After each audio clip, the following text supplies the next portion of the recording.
Sister Catherine Teresa, welcome to In The Pews. Thank you. It's great to be here. Thank you so much for making your way down here. Where did you come from? Originally? From today. Okay, I came from Southwest Houston near St. Thomas More Catholic Church. Okay, and is that where the convent is? Actually, no, it's a little bit off of there a little bit, but that's like the marker where everybody knows where we're at. We're off on Gasmer Drive. Our provincial house is St. Catherine Convent. Okay, now I understand there's a difference between a nun and a sister. That's right. Could you explain that to us? Yeah, when people see us, they usually call us as nuns, but technically we're sisters, and sisters are referring to those who are apostolic, so apostolic sisters. So if you actually see nuns, you would actually call them sisters as well, but in particular, their terminology that we call them would be nuns, and they're the cloistered sisters, so they stay within the convent. So it's more accurate to call you a sister than a nun? That's correct. Okay, and do we have, like, when women want to, join the convent, do some of them, get confused? You kind of have to explain to some of them the difference. They do. They usually call us nuns, or whenever they say like, hey, I'm going to go to the convent and just stay with the nuns for a week for like come and see a retreat or something. It's, they do call us that. And then when they come in, we kind of tell them what's the difference. Well, it is a little easier to say nun than religious sister. Yes, it is. Well, you just call us sisters. Or that's just fine sister too. is fine. Yeah. Okay. Are you originally from Houston? No, I'm not. I'm actually Canadian. I'm from Calgary, Alberta, Canada, and then I came to the United States, particularly here in Houston 13 years ago to enter the convent with the Dominican Sisters of Mary Immaculate Province. Now, growing up, did you always think that you were going to enter religious life? No. Religious life was never a part of my plan. It was never a part of my radar. I guess in the back, like in the recesses of my memories, I remember my dad saying, hey, I wish someone in the family could become like a religious sister. But that kind of like went one ear and then out the other ear. I've always wanted to be a little bit more on the medical field. And so growing up, I always wanted to enter into medical school. And so in particular, I wanted to be like a trauma surgeon. Oh, wow. Yeah, that's like, it's the history is because I really love drama and I love medical field. And I said, if I put them together, like trauma surgeon would be the thing. And so growing up and entering into junior high school specifically, I kind of built up my resume to make sure that I could get to medical school A-okay. And so I focused a lot on building up my CV a lot. So were you like a fan of the shows like ER and Grey's Anatomy and stuff like that? Yes, that was my thing. Now, are you an only child? Do you have brothers or sisters? No, I have an older sister and a younger sister. And it's just the three of us.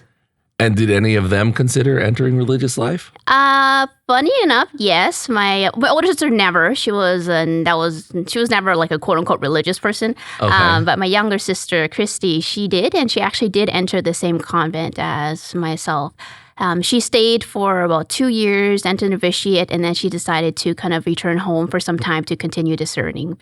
Okay, and she's still in that process. She's still in that process right now. Okay. Now, you did say your dad asked, like, he wanted a religious sister in the family. Did you grow up Catholic? Yes, I grew up as a cradle Catholic, but that's the extent of my Catholicism was like cradle Catholic. For me, God only existed on Sundays. I went to Mass once a week, and that was it. So entering religious life was a strange thing. And I usually say if anybody can become a sister, they can. And I'm like the ultimate testimony of that. Really? So it was not in your mind at all? At all. So through high school, you just lived a normal teenage life. Correct. Yes. And focusing on academic studies, doing extracurricular work just to look good on my resume. But other than that, then that's it. Now, collegiate studies, did you start going into the medical field? Not yet. I went to the biological sciences field first year of college before I considered entering to medical school. So I wanted to get that kind of foundation first. Where was that? That was in University of Calgary, just a local university. Okay. And did you finish that degree? No, actually it was my first year there. And then near the end of the year, my youth group was like, hey, do you want to go to this like conference thing on like on the east of Canada in Quebec City? And it was called the International Eucharistic Congress. And that's where my vocation story started. Really? What was it like? My vocation story is really weird. I say it starts off as a joke. Really? Because, there was Dominican priests and friars there. So they were in charge of my local parish. And I didn't know a difference between diocesan and religious priests. That was just nothing a part of my radar. I just knew they were priests. But so happened they were so happened to be on the same trip as us. And they saw me as I was single. And so they kind of started to pick on me. And they said, hey, Catherine looks like she can become a sister. And so for the whole 5 days, they kept pestering me about it. Like, hey, check it out. Check the sisterhood out. And then eventually I kind of gave in just for the sake of getting them to be quiet. And so I asked them, what's the next step? And then that's when it started. They pestered you into trying it out. Yeah, to check it out. I did. Now, did you date through high school? No, I did not. I stayed single. Your parents were strict, or it's just didn't work out? No, they were very strict. Very strict. And very strict. They said you cannot be dating or consider marriage until you finish university. Just make sure everything is down pat before you even consider a relationship. Were they the typical Asian parents who are just super strict? You got to study? Yes, very typical. So technically I didn't have to do anything at home other than study. Oh, wow. That was your job. That was my job. 100%. Now, did your parents grow up in Canada as well? No, my parents came from Vietnam, and so they immigrated to Canada after the fall of Saigon. Okay. And so you and your sisters were all born in Canada? Yes. Okay.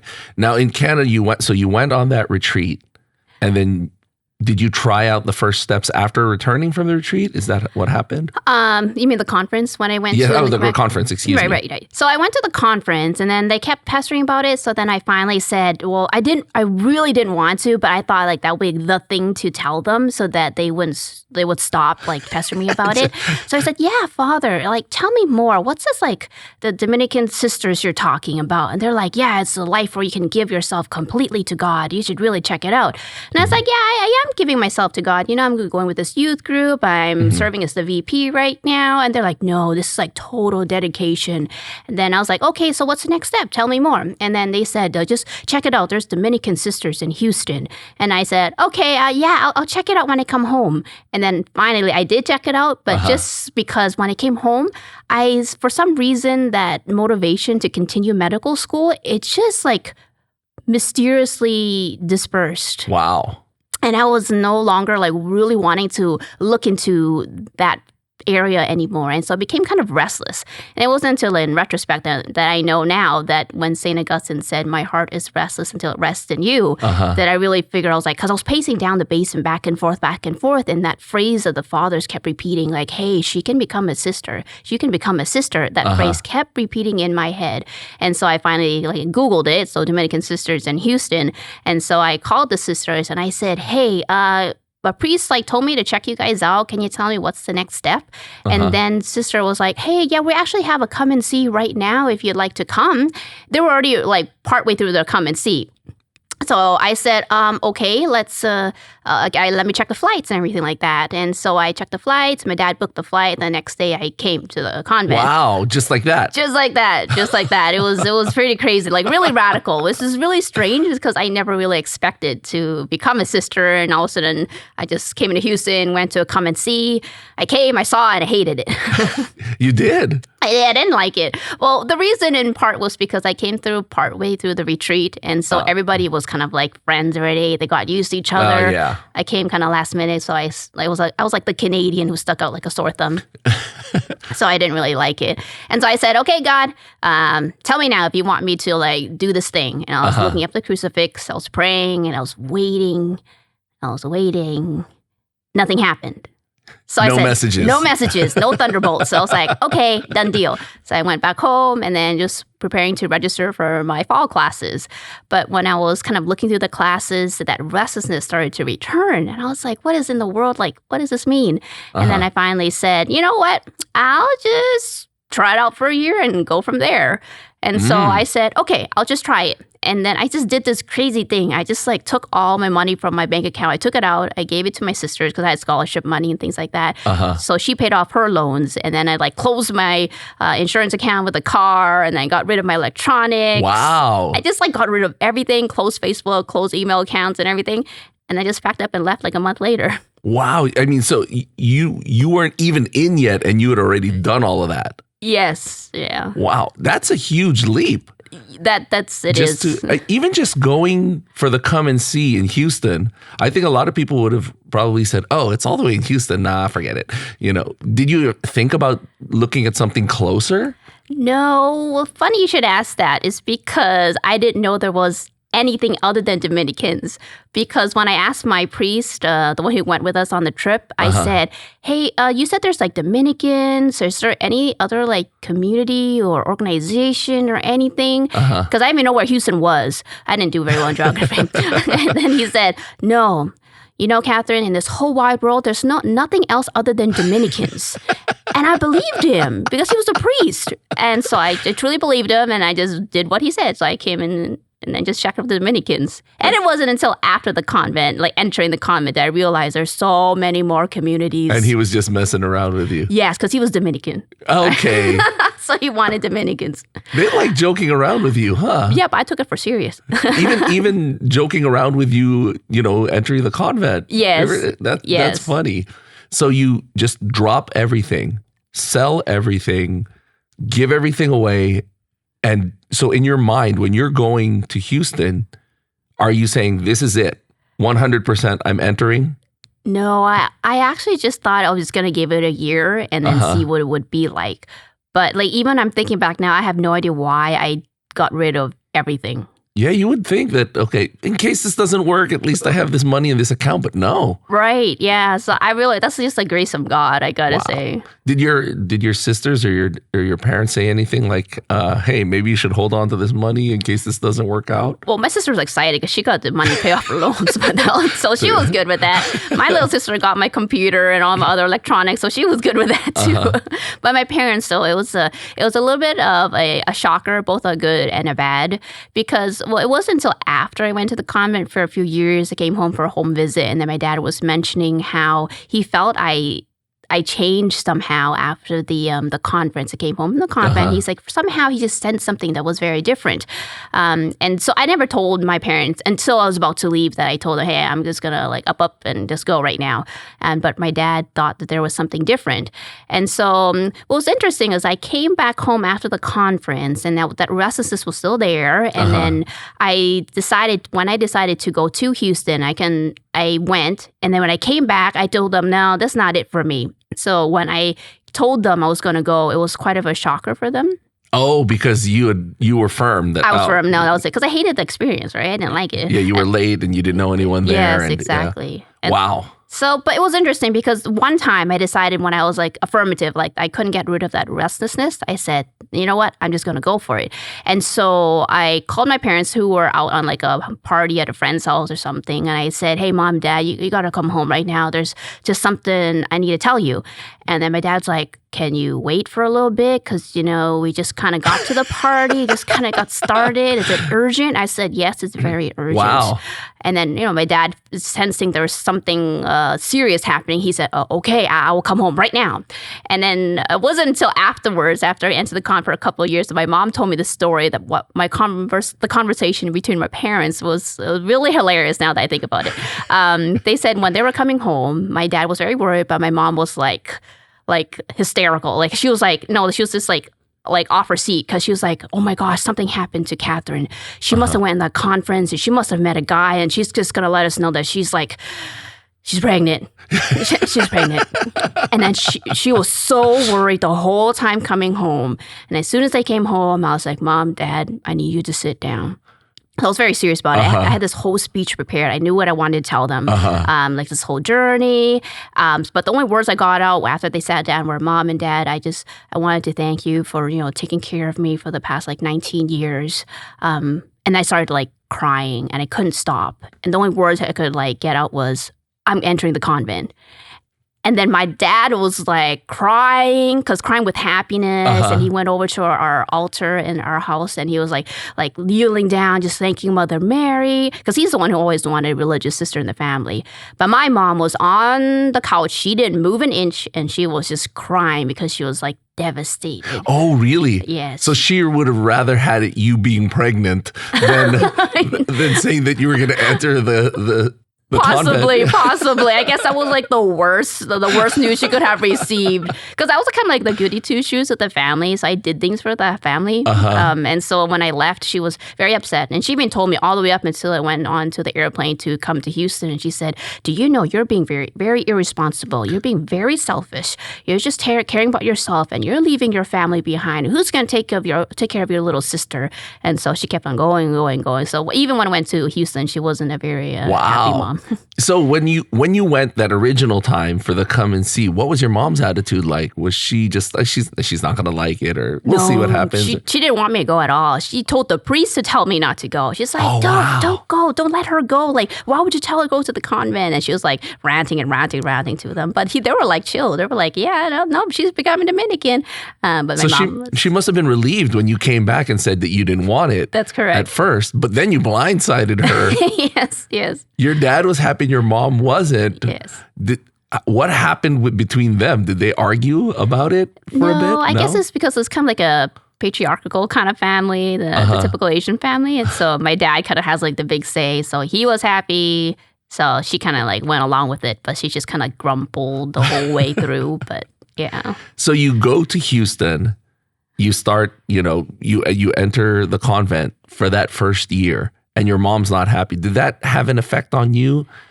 A little bit when I first left, because I don't like to leave things kind of like hanging. And so that was something that was still on my heart. But I guess it didn't last too long. God does have his own ways. And so he really kind of changed her heart after I came back after 6 months of entering the convent. And then they let us go home for a home visit during December. And so I came home, and then my mom was kind of okay. Like, she saw how I changed, like, for the better. And she started to accept that this was a path that I have chosen. And so she gradually was okay. Even to the point of saying, hey, it would be great if your younger sister went too.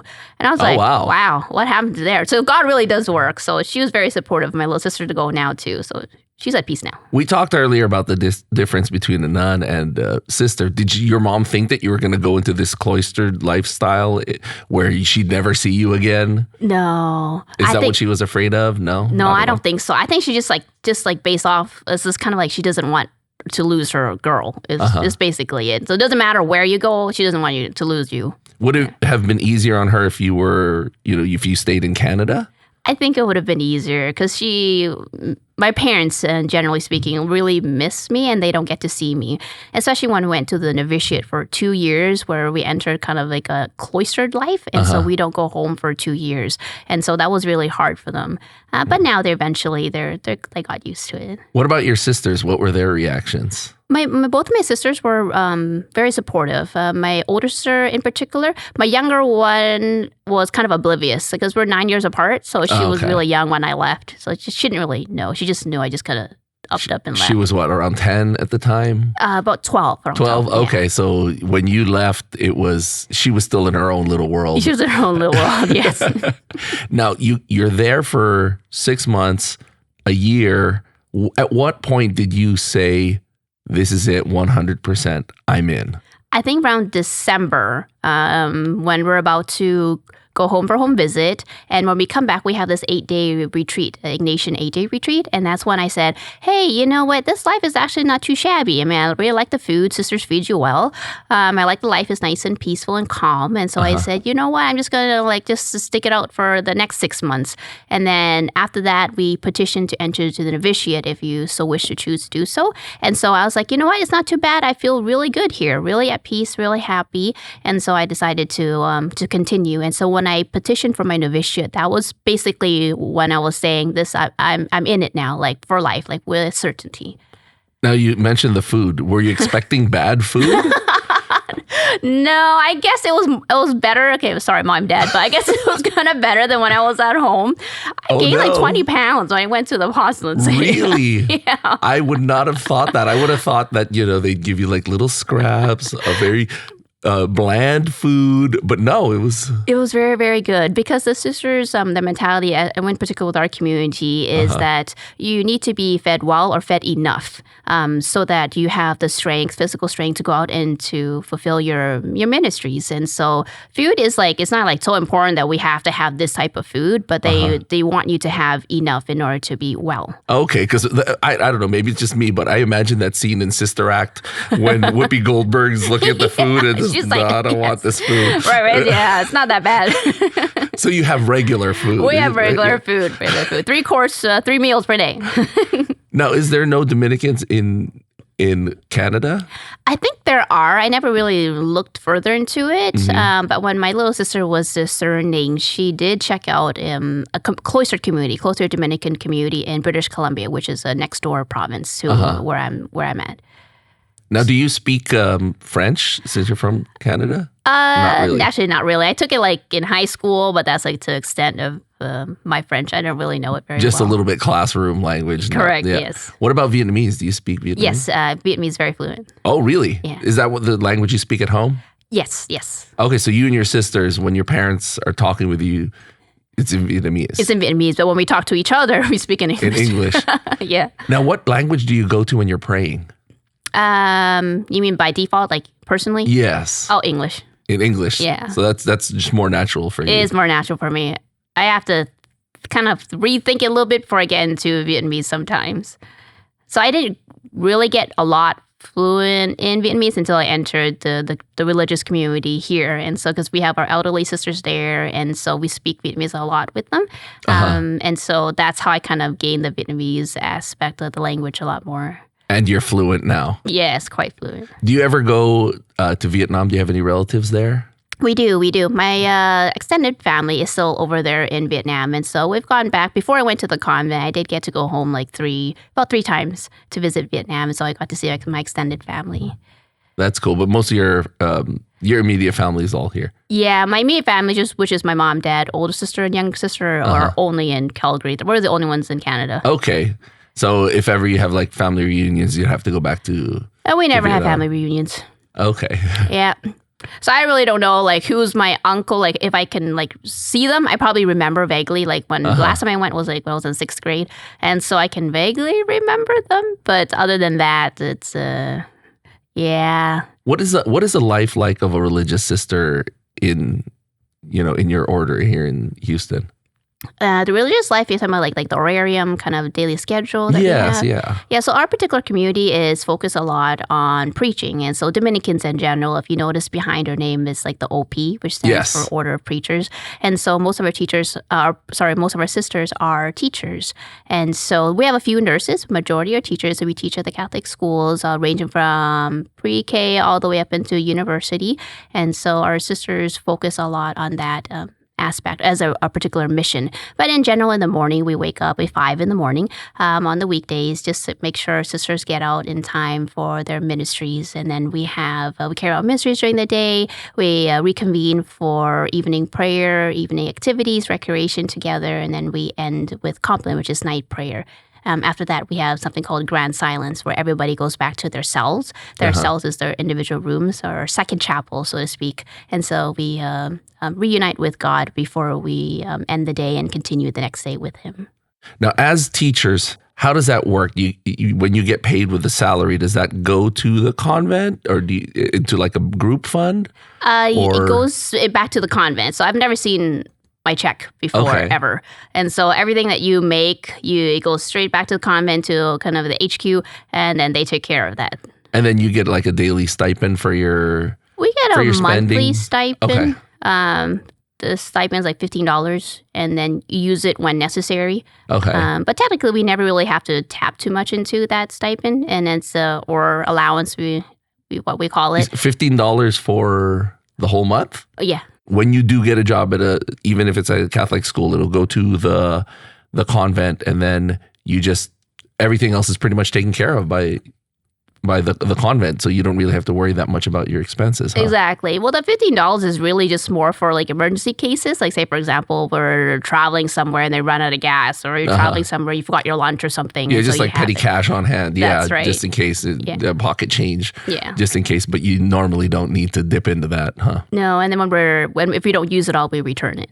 Okay. So if somebody were to say donate money to you, you'd put that into that group account. Right. Or you'd give it to the convent. Yeah, so usually if someone asks to donate something, we would ask them for what purpose you would like to donate it for. And then we bring it back to the convent and we give it to whoever's in charge of that particular. For example, someone wants to be a part of the Vocation Sponsor Association, then we bring it over there. Or someone wants to pay for the sisters' education, then that will go to that kind of fund. Or they want to donate for the sisters who are in formation, and so we put it into that kind of fund. So we just put it back where it is, whoever the benefactor would like it to go to.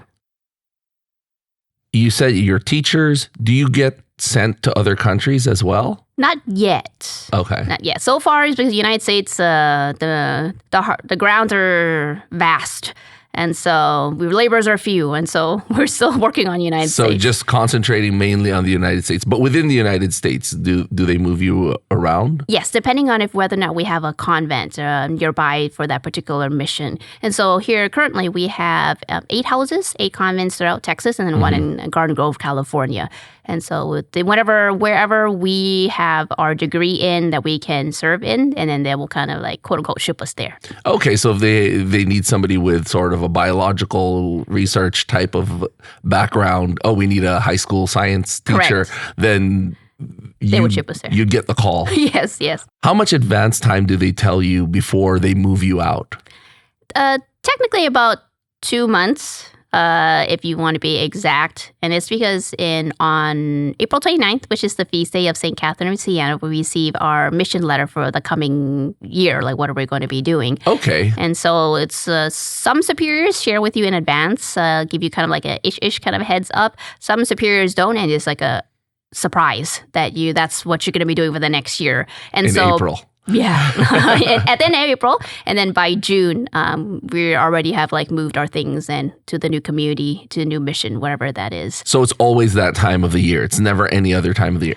It could be depending on the situation. If there's an emergency. Right. But normally it's April 29, you find out. Yes. Okay. So every year you look and you're saying, let's see what's going on, if they're going to send me somewhere. Right. So some sisters receive a letter and some sisters don't. And so if you don't receive a letter, it means you just continue on for wherever it is that you're doing. And usually it's about 3 years that you're in a particular mission. Because if you think about it, if you're going to a Catholic school, and then if the principal has to see a new sister, a new face every year, it's kind of taxing on them. And so we take that into consideration. So give or take, 3 years is the general norm for how long a sister stays for. Can you request to go somewhere? We can request, but usually it's usually from the superior. Because it's like the vow of obedience, right? It's kind of like wherever it is the Spirit wants to send you, which represents God, and that's where God wants you to go. And so you just go, which actually makes it simpler. So you don't have to think too much. You're like, where do I go? Where do I fit in? It's just kind of like, hey, that's where God wants me. You just pick up your bags and go. Yeah, it's just one less thing to worry about. Exactly. This is my assignment. This is where I go. I guess it's kind of like being in the military. Yes. I got my orders. Time to do it. Let's go for it. Just don't have to think about too much about, exactly. Dwell on it. Let's just do what I have to do. Yes, that's exactly right. You are how many years into being a religious sister? So technically, if you count, when I first entered the apostolency, which is the first stage of formation, until now, it's about 13 years. I made my final profession almost 5 years this July. Wow! So you're deep into it. Yes. No more going out. I've sealed the deal. Now, looking back over the 5 years, did you look back at your life and say, "Wow, this I never would have thought," or I've seen it ever since. There's no other thing that could have happened to me. No, I still look at it now after being here for 13 years, and I'm just like, wow, I can't believe I'm here. It's still amazing. It's still a crazy still a journey. Crazy notion. It's like, I can't believe I'm here. I can't believe I'm doing this. because I'm now currently serving as vocation director for a province. I'm actually not teaching. And so as I'm journeying with everybody, I'm like, I cannot believe it. Like 13 years before, I would have never imagined me sitting here or doing this kind of particular task right now. And so it boggles the mind. That's what you tell the postulants when they first, come to the come-and-sees, and, you tell them, oh, I never would have thought that I... Yes. You tell them all the time? I tell them all the time. But it gives them a lot of relief because now the notion is you kind of have to know everything before you enter into something. And then commitment is always like a strange notion nowadays. And so I share with them, like, you don't have to know for certainty whether or not God is calling you for eternity. You really are just called here so that you can give yourself a chance to encounter God in a way that He's inviting you to. And so it puts them at ease. Were there other women that entered with you that you thought would go all the way and then eventually decided not to continue? Yes. So when I entered, there were postulants who were there for their second year, and then I had 6, including me, come in. So we had a total of 8 postulants.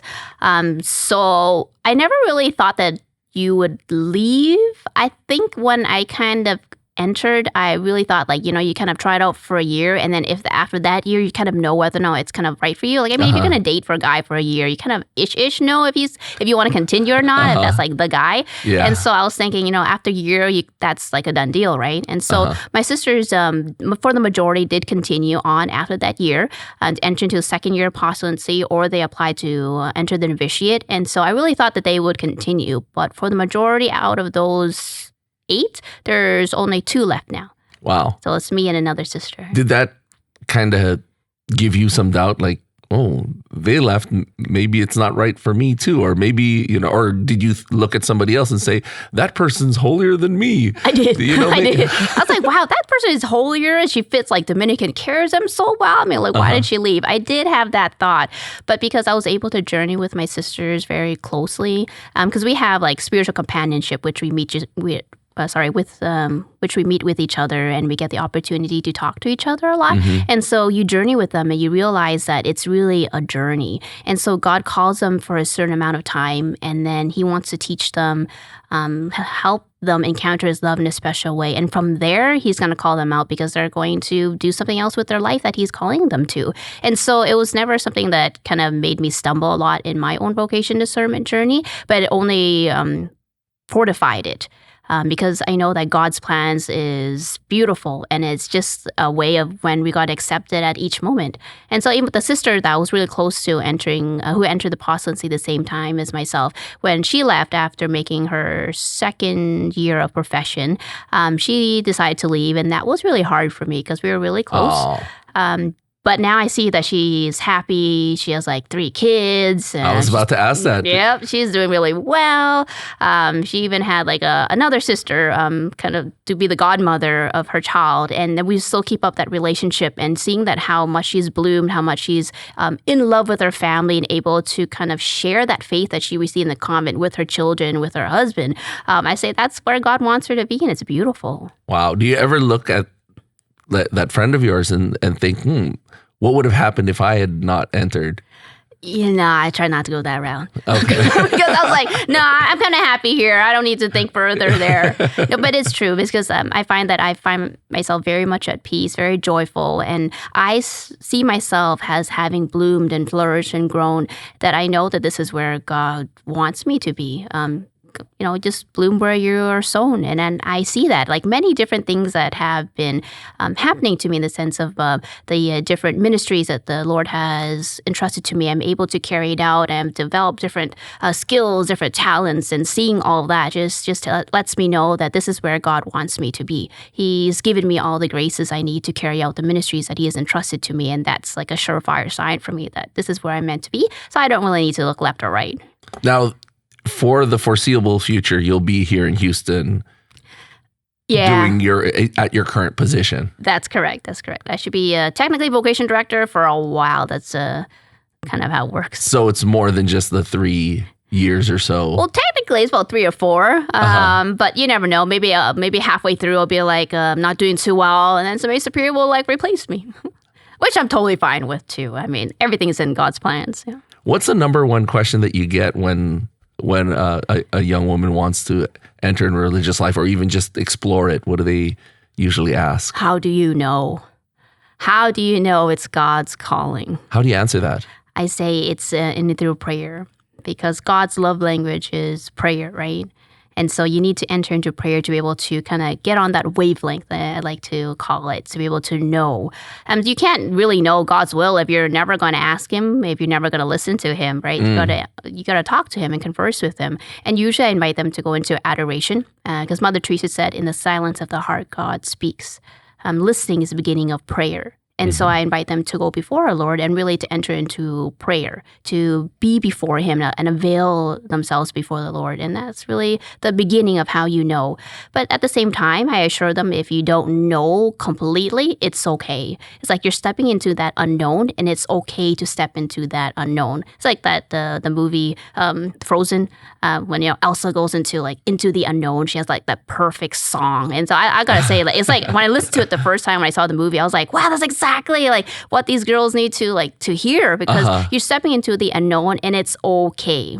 It's okay to step into the unknown. And so I really assure them that that's okay. And it's because at the same time, the vocation is a mystery, and it's okay to step into a mystery and continue to discover. You don't have to know in order to take the next step. Are there any other big misconceptions that women have when they're exploring entering the religious life? Yes, there is. And it usually happens after like the first, second, or day after they come to a retreat with us. They're like, this is not what I expected. And I'm like, what did you expect? I expected like prayer 24/7 and sisters like frowning and looking down all the time, their eyes downcast, because they see sisters as something like solemn or very serious, and you think we pray all the time. Oh, we don't. We have a very balanced life, especially as Dominicans. So we have apostolic life, we have community life, we have study life, prayer life. We come home, we recreate, we do community. Community is a really big thing for Dominicans, and so that's like one thing that really drew me to Dominican. Is their community life, and so we're very well balanced. So you spoke of recreation. What do you do on your free time? Games. Okay, no. Sisters, we have recreation time as community, and so we play like family board game tables, like Uno, Skippo, Rummikub, things like that. Okay. No PlayStation? No. Actually, I don't even know how to function that thing anyhow, so no. That would be awesome. Let's do the sisters. See the sisters like, I'm going to get you. Yeah, we probably need to not go that route. Yes, too competitive. Yeah. Now, other things. Are there any other misconceptions that young women have about the entering, religious life? They find that we're not. They think that we don't have a very joyful life. It's another misconception that I find. And so they find that as soon as they consider the religious life, even if they ever do, they are afraid because they find that they can never be happy. Oh. So that's one, and it's because they find they have to give up everything when they enter the convent, and so this fear of giving up and fear of no attachments and fear of just not belonging. It's something that really strikes at them. But it's not until when you enter the convent do you see that when we give up everything, it's where we find most joy. It's when you're able to detach yourself from everything that you have been attached to. Are you able to attach yourself to your true ultimate joy, who is God? And so when they come in, that's the first thing that most of the ladies notice is like, wow, you guys are so joyful. And sometimes I find that I'm not that joyful. Sometimes I'm tense, I'm stressed, and so I frown. But somehow they don't see that. They see something beyond that, because what radiates forth from us is not us. It's Christ who radiates that joy, our union with him. And so that's what really attracts them, is that joy. And that's something that everybody is looking for, that peace, that joy, that happiness, that yearning to be fulfilled and to belong. And so they experience that when they come. And so it's a really beautiful image when they first come to retreat. They're kind of hesitant. They're even like, am I doing the right thing? As soon as they enter the convent, oh my gosh, the gate's closing in on me. But when they leave, it's completely different. It's an amazing transformation. Wow, that's fantastic. Do you have any experiences with with young ladies whose parents are not supportive, kind of the way your mom was? Yes. There are quite a number of parents who are not supportive of those who are discerning religious life of their children. In particular, they'll be like, okay, yeah, another person's child, go for it, but not mine. So they have that attachment to their child, which is a good thing. I mean, you love your child and all that. But I do have quite a number of parents who are hesitant. And it's because of the misconceptions they have of religious life, and they'll be cut off from their child, or my child will be unhappy. So, but it's not until they are interacting with the sisters themselves that those misconceptions are kind of like put away, are they more open to it. So I encourage for families to really go and visit a convent, go pray with them for some time, go have dinner with them, with the sisters, and just see that we're really normal, that we're very happy. And it's not a life of torture. It's not a life of torture, right. We're not encaged either. Because when you use that term cell for your room, it kind of sounds scary, yes. Right?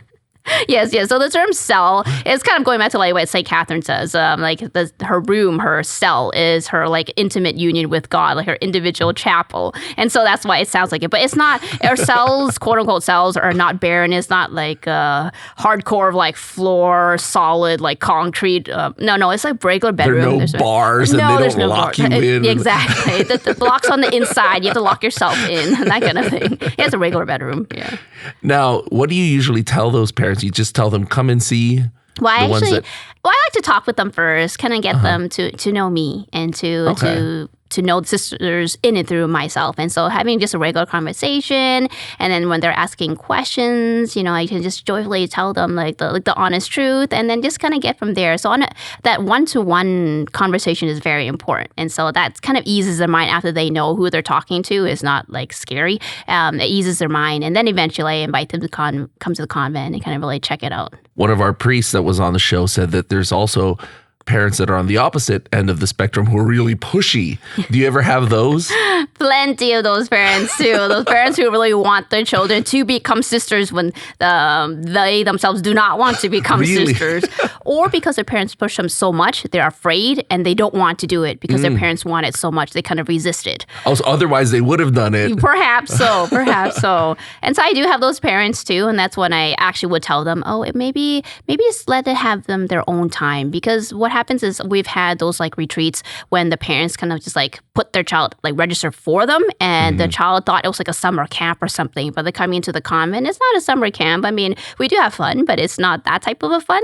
And so they're shocked when they come. And so those are the ones who are resistant, and they don't want to do anything you're telling them to do. So more of the high school age students. But other than that, I usually have the conversation with the parents first. And if I know that they're there because the parents are putting the children themselves, then I let them know. It's hey, maybe another time would be more appropriate, and kind of talk them out of it.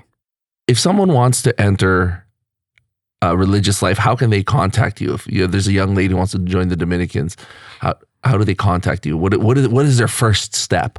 So the first step, of course, would be to hopefully reach out, because usually when you're in the stage of discerning, you're kind of hesitant on what to do from here. And it's the same with my community as any other communities. It's really just to first reach out. And usually they have an email for the vocation director. If you feel more comfortable distantly just by emailing, there's inquiry forms you can always kind of put through their websites or Can call. They contact you? Yes. From here in Houston? So what's the website that they can... So for our community is HoustonDominicans.org. And so on there, on the top, you will see a tab that says vocations. And you can go in there as the introductions. You get to kind of read whatever I have to say. And then you can look through the different events that are available. And you can sign up for an event or inquire for more information regarding an upcoming event. And then it'll move on from there. You'll contact them, and there will be emails sent back and forth. Yes, email sent back and forth. Or if you provide your phone number, I'll call you and I'll reach out to you directly. And as I'm actually pretty quick at it, I got to say, by God's grace. And so when you reach out, I usually respond pretty promptly. Do you ever have any, say, religious people who are looking into religious life that take too long to contact you? They try to do their own discernment on their own. They do. There are many who take who want to discern on their own, and then it's not until sometime later till they start to contact me. But that's when I really reach out to all those who are discerning or even have some kind of a notion just to want to know more about religious life. It's really just to seek out and learn more about it. When you go to a come and see retreat, it's not like you're stealing a deal right on the get go, right? You really go there to really learn more about the religious life to see what it's kind of like. And so I really encourage all those is because you can discern. But when you discern with another person, it's much easier. It's such more a blessing. And then you can have someone help guide you. So I really recommend all those who are even open to the notion is really just to reach out. And so to have someone walk with you. It's better to walk with somebody than walk alone, especially when you're going into like the unknown if you're not sure what it's about. Do you ever see yourself in some of these young ladies? Oh, she thinks she's not made for it, but, you know. I do. But at the same time, I don't tell them directly whether or not I find that they're like, oh, you're fit for religious life or you're fit for this community. Or maybe Franciscan's more for you don't want to scare them off. No. But it's even more than that, I think, more than just a matter of scaring them off. Or pressuring them? It's like maybe pressuring them, but also when you allow the discerner, the one who's discerning, to really make the decisions themselves, it's a more fruitful experience for them. So because sometimes as religious or priests or wearing like the religious garb, the habit, then usually people are thinking whatever you say is like coming from God, right? And so we don't want to kind of mislead them in saying, hey, we are speaking on behalf of God. But I mean, we're still human. But when you make the journey, the decision yourself in and through your prayer life with God, it's so much more fruitful. Do you ever get like really surprised when somebody actually does make it through the whole process? Yes, it's a miracle because this way of life is really against the current. And so when someone reaches like the stage of making their final profession, it's really a miracle before your eyes, and it's really God's grace for them to be able to come to that point. And so I am surprised, but it's like a happy surprise. What would you say to somebody who's really scared and is thinking about it, is feeling that call, but is hesitant to, go to the website and send the email or even look into it? What would you say to that person? I will tell them what Jesus told them. Be not afraid. He says, if you actually count how many times it is, it's 365 times in the Bible when Jesus says, be not afraid, or the phrase appears in the Bible. It's like one for every day. And so God cares for you so much that he's going to say, be not afraid every day to you. And really, you don't have to be afraid if you think about it, because God has already thought of you, wanted you, desired you, informed you, and before you in your mother's womb and thought of you already. So why would he lead you into something that is scary for you? Why would he lead you into something that is questionable? It's because he loves you so much. He wants you to show you his love and to help you encounter his love. And so it's really nothing to be afraid of. It's a beautiful story that you're about to enter into and to flesh out and become part of your story. So there's really nothing to be afraid of. And it's really just hit the send on the email, the submit form, and then just let God take the wheel, if I can use that phrase. Thank you so much for sharing us your story and your experience. It's awesome. We're so glad to have you here. Praise God. I'm so glad for the opportunity, because it's not always a chance that you get to share about your story, my story, and to share the beauty of the religious life and what God's calling everyone to. So it's a great pleasure, and thank you for having me here. Oh, thank you. Who knows? Maybe somebody will see this interview and say, oh, I will send that email. Amen. Praise God.